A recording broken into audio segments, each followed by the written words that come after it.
Alright, so the next thing we want to look at is we want to look at the x-intercepts if it has 2 or more, and we want to look at the y-intercept, okay? So the way we want to look at this is we know that if we're looking at an x-intercept, that y has to be 0. If we look at a y-intercept, we know that x has to be 0. And we just finished doing evaluating functions. So in this case, you guys pretty much already know that in this case, I'm saying y equals 0, so I need you to solve it for x. What's that answer? In y-intercept, I need you to say, okay, well, I know x equals 0, so we need to solve this equation for y. Okay. Now, we can go through and do this. We have the equation.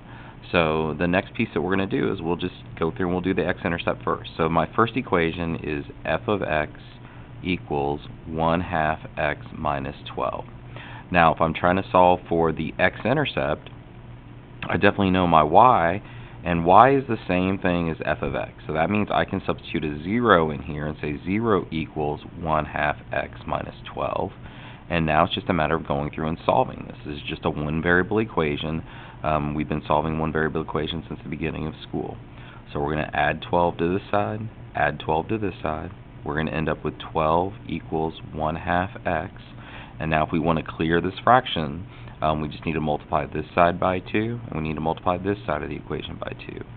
The 2's cancel on this side, so now we end up with x equals, and 2 times 12 is 24. So for our x-intercept, we know the solution for that is going to be 24, 0. That is our x-intercept. Now if we are solving for the y-intercept, we know, go back to the original equation, again it's f of x equals 1/2 x minus 12. If I know x is 0, then we can write this using function notation of f of 0 equals, and now we have our 1/2. If x is 0, then I'm going to substitute 0 in every time I see x, minus 12, and anything times 0 is 0, so now we have 0 minus 12 equals, and we know f of x here, this is really y, so now we know that y equals negative 12 in this case.